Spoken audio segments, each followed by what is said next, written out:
The word of the Lord this morning comes from, any guesses? The Gospel of Mark! The Gospel of Mark, chapter 8, verses 27 to 38. Who brought their Bibles this morning? In my children's ministry growing up, we used to give Bible bucks to people who brought the Bibles. I'm going to be referring back to the scripture time and again, so keep it open after I'm done reading it. You will look at it a lot. You might even want to underline things and stuff. We'll see. Verse 27. Jesus went on with his disciples to the villages of Caesarea Philippi, and on his way he asked his disciples, "Who do people say that I am?" And they answered him, "John the Baptist, and others Elijah, and still others one of the prophets." And he asked them, "But who do you say that I am?" Peter answered him, "You are the Messiah." And he sternly ordered them not to tell anyone about him. Then he began to teach them that the Son of Man must undergo great suffering and be rejected by the elders, the chief priests, and the scribes, and be killed, and after 3 days rise again. He said all of this quite openly. And Peter took him aside and began to rebuke him. But, turning and looking at his disciples, he rebuked Peter and said, "Get behind me, Satan, for you are setting your mind not on divine things, but on human things." He called the crowd with his disciples and said to all of them, "If you want to become my followers, let them deny themselves and take up their cross and follow me. For those who want to save their life will lose it, and those who lose their life for my sake and for the sake of the gospel will save it. For what will it profit them to gain the whole world and forfeit their life? Indeed, what can they give in return for their life?" The word of the Lord.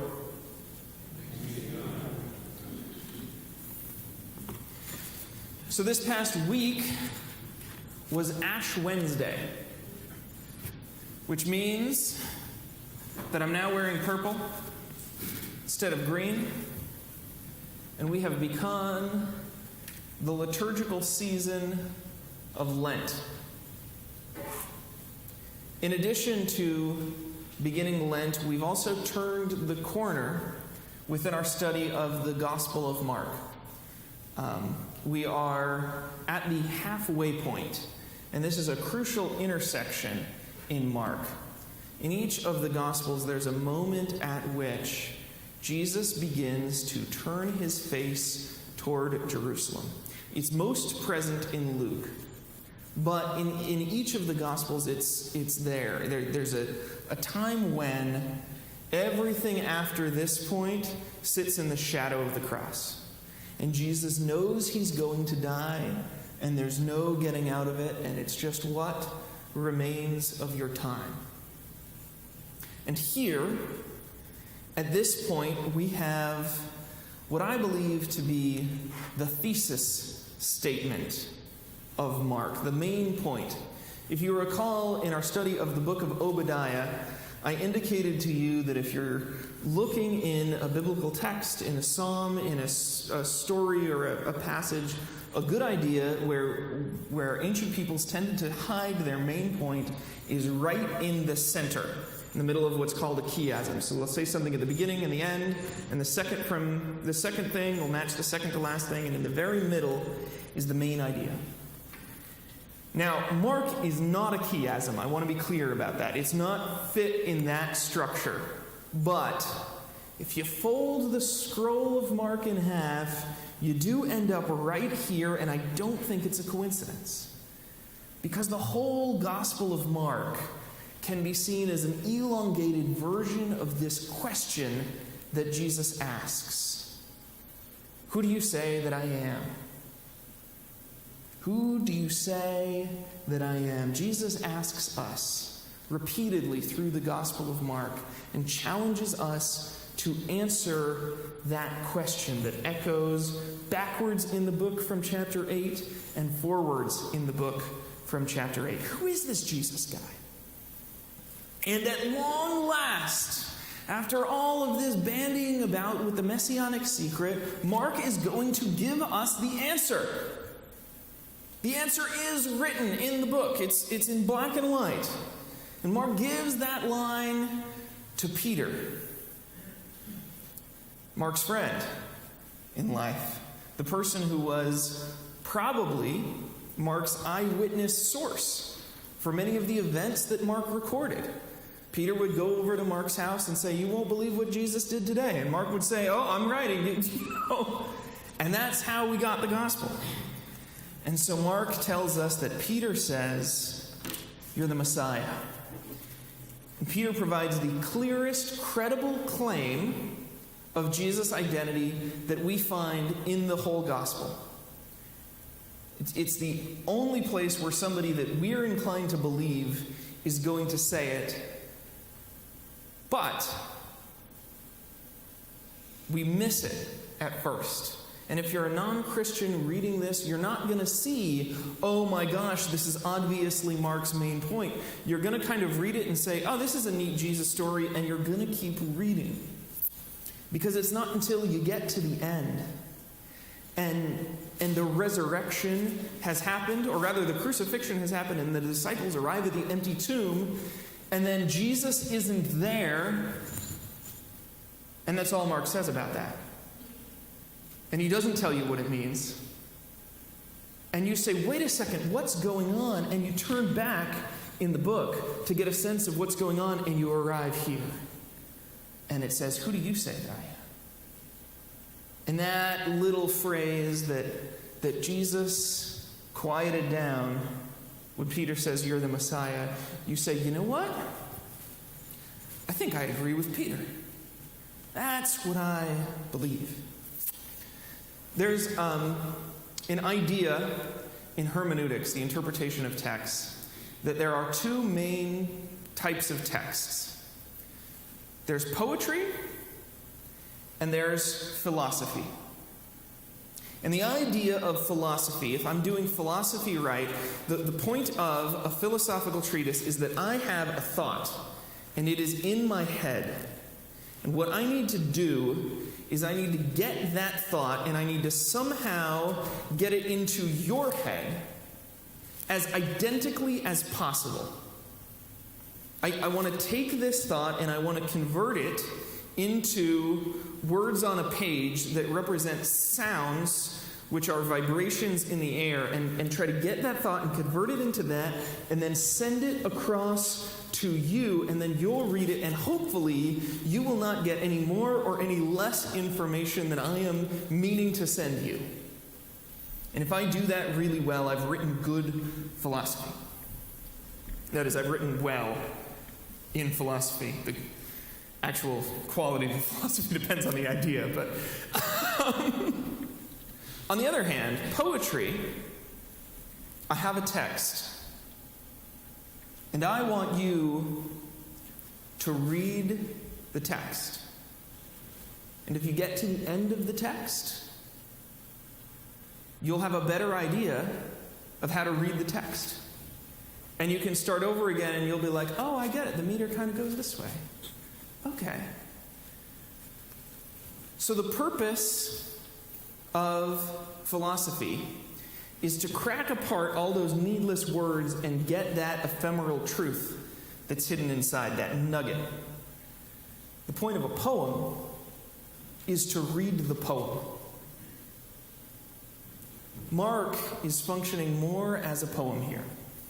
He's giving us an experience of reading that is just as important as the nugget of truth that he's communicating. Who do you say Jesus is? You're the Messiah. And then Mark sends us right back to that question. He doesn't want us to walk away with the answer. He beckons us in the white space in between the text with further questions like, "But what does that mean? Who do you really say that Jesus is. You're using the word Messiah, but what do you mean by that word? Because I'm not sure what you mean, Peter, by Messiah is the same thing as what Jesus means, is the same thing as what I, Mark, mean, is the same thing as what you, the reader, mean. And that tension is just so uncomfortable. And it feels unnecessary. It feels unnecessary enough that a lot of the early church hasn't bothered with it. Matthew and Luke retain this narrative, but they eliminate this sort of messianic secret aspect to it. They want to tell you who Jesus is. We want, and we likewise, we Christians, we want to have the answer said and done. We want to be like, yeah, Jesus is the Messiah. Can we move on? Is this whole sermon going to be about that? But here's the thing. If we leave the tension on the table and we don't wrestle through it, we miss one of the most profound, in fact, I think it may be the most profound and challenging theological idea in Christianity and in the teaching of Jesus regarding how we think about Jesus and how we talk about Jesus. We end up, if we're comfortable with this is the right answer, creating something like a two-dimensional cardboard cutout of Jesus that looks right from a certain perspective, but that doesn't actually have any heft to it. It has the advantage of being simple and portable and easy, and the only problem with it is it's just not real. So let's stick to the tension as we keep reading. If you have your Bibles open, I'm in verse 31. And then he began to teach them that the Son of Man must undergo great suffering and be rejected by the elders and the chief priests and the scribes and be killed, and after 3 days rise again.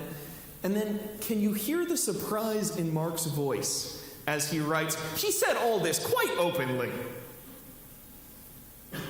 What's Jesus thinking? He said this stuff out loud, you guys. And Peter took him aside and began to rebuke him. Do you ever do this to Jesus? Do you ever coach Jesus on his marketing strategy? Listen, Jesus, Bobby. Listen, I get it. You know ministry and healings and stuff, that's great, but I know business. Peter's misunderstanding, he's saying essentially, it doesn't say what he said, but I imagine it would have to be something like, no, Jesus, it's okay. Calm down, don't be down on yourself. You're not going to get rejected, you're the Messiah. And we should tell everyone that means you are never, ever going away, and nothing bad is going to happen. Don't lie to people, Jesus. Don't challenge their faith with this hard stuff. I mean, the word rebuke implies that Peter thought that Jesus was doing something morally wrong. Jesus, stop that. Stop deceiving people about who you really are. But turning and looking at his disciples, he rebuked Peter and said, "Get behind me, Satan, for you're setting your mind not on divine things, but on human things." You're like the demons that I told to shut up earlier, that know I'm the son of David, but they don't understand who I am. Peter's misunderstanding was probably similar to many in the culture. He probably expected that the Messiah meant that Jesus was going to be a conquering military hero, like David was, and that Jesus was ready to overthrow the Romans and install a new Jewish government. That was at least very likely part and parcel of Peter's understanding of messiahship.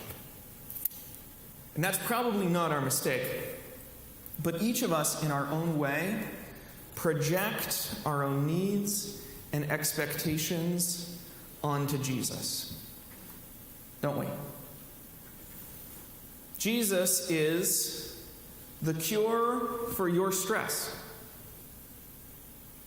If you're stressed, I'm going to make a Jesus that's designed for that. Jesus is a way for you to be better than other people, or a way for you to be right. What's wrong with Jesus? Jesus is a supporter of my own political preferences, or my own nation, right? The Republicans have their Republican Jesus who would conceal carry. And the Democrats have their hippie Jesus who's barefoot and smells like patchouli. Right? We create a Jesus in our image. Jesus is Santa Claus. Jesus will bless you with material gifts if you believe really hard. Jesus is a one-way, free ticket to heaven, no questions asked. These are cardboard Jesuses. They hold facets of the truth. They're not entirely wrong, but they're fabrications that reflect our needs more than Jesus' truth. And we use words to describe the Jesuses like this. Good theological words like healer and Lord and Messiah, but what we mean by those words is not what Jesus meant by them. Now I want to pause here. I want to take a minute to remember grace. Remember that we are all sinners and we are all saved by the love of Jesus Christ. And so, in the midst of a hard message, it's good to kind of breathe that in. Because the problem is that there are too many preachers, too many people who will stand up before you and preach a me versus you message. They'll say, the problem with y'all is that you have a cardboard Jesus and I have the real Jesus. And you need to change your Jesus to be a Jesus like the one that I have. And this passage does not give us room for that. The truth is that I also am tempted into the cardboard Jesus patterns. And my understanding of Jesus, the thing that I think of when I think of Jesus, isn't the real Jesus. It's my perspective on Jesus, and it's limited, and you see things that I don't see, and so I have to confess, as I engage with this text, that I have a cardboard Jesus. And I know that you have a cardboard Jesus, and we need to work together on these to fill them out. I also want to point out that Jesus does not respond to Peter's cardboard with damnation. This is not a salvation by works or salvation by orthodoxy, right belief issue. He says two things. He says, one, be careful how you communicate that to other people. And two, get out of my way. Because I'm doing something. Do you ever give a cardboard Jesus pitch when you get an opportunity to share the gospel with someone? You hear yourself almost as if you're a telemarketer. Say something like this. Here's how it goes. Here's how the cardboard... I've given these. I hope you've given them. I hope you've at least tried to share the gospel enough to have done it wrong a few times. It goes like this. It goes, I've gotten good at it. How would you like to be a Christian?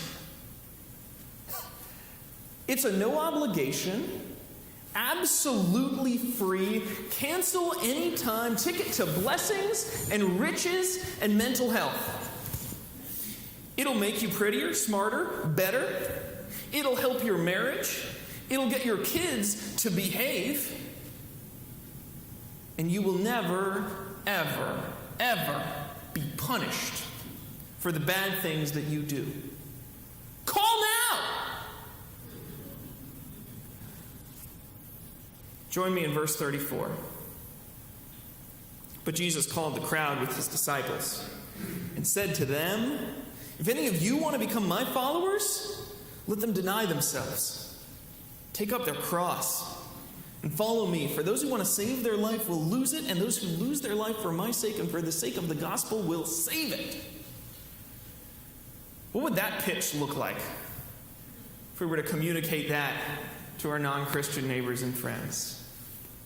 How would you like a limited time opportunity to be crucified? You could take a heavy cross, a symbol of shame and of guilt, and carry it to your own untimely and painful death. You could let everyone know that you are affiliated with that guy that nobody likes, because that guy makes everyone uncomfortable. You could sacrifice everything you have, up to and including your mortal existence, for the benefit of people other than yourselves. How does that sound? It sounds to me like a three-dimensional Jesus. That's a Jesus who could get in your way. If that Jesus was on the path between you and where you wanted to go, you would have to work around him somehow.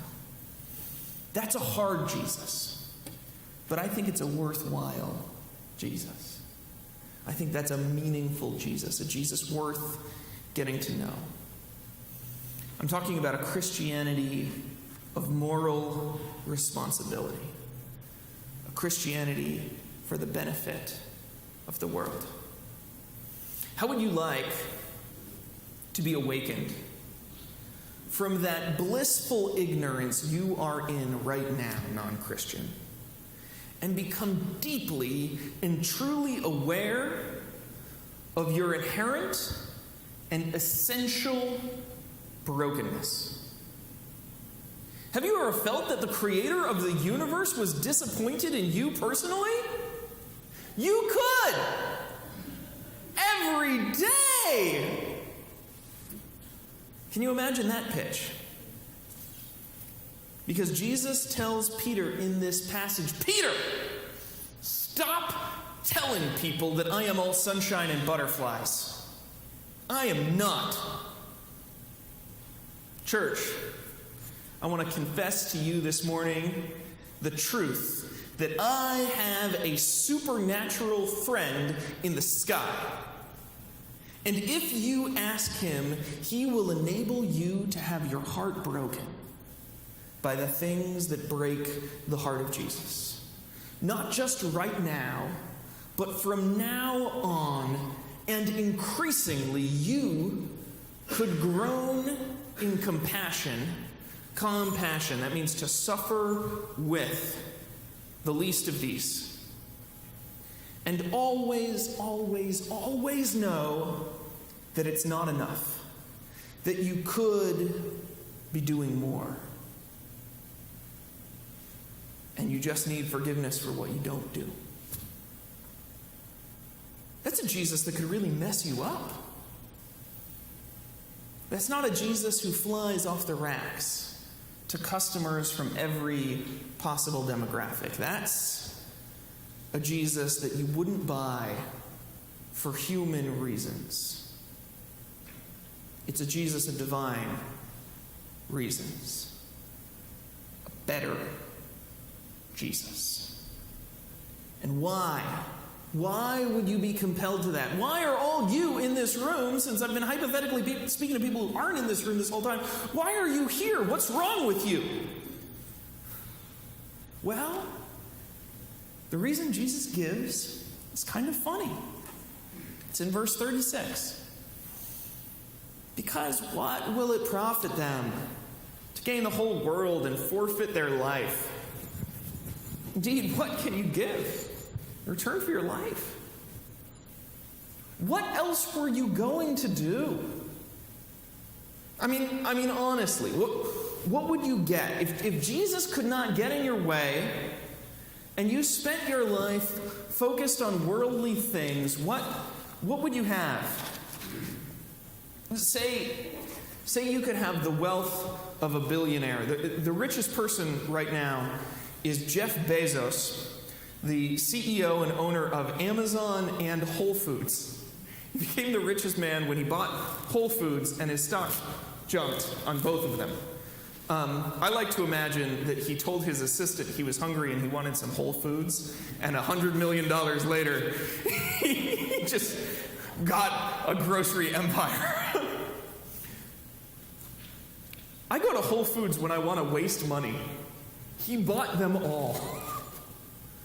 It's useless. You can't spend that kind of money. I mean, maybe you could get 25% more than what you currently have. That's what most of us want. But you get to a point where you should just give it away. That money is not going to make you happy. You could, if you're living for worldly things, maybe you have a goal other than money. What if you have, like 1,000 sex partners? That sounds like a problem, not a solution. That's not a good... The other thing that most people want is power. They want more power than they currently have. But say I make you king of America. Then what? I mean, you'll fix that one traffic light issue in your neighborhood that bothers you, and then what? Make everyone wear funny hats? That's not... Eventually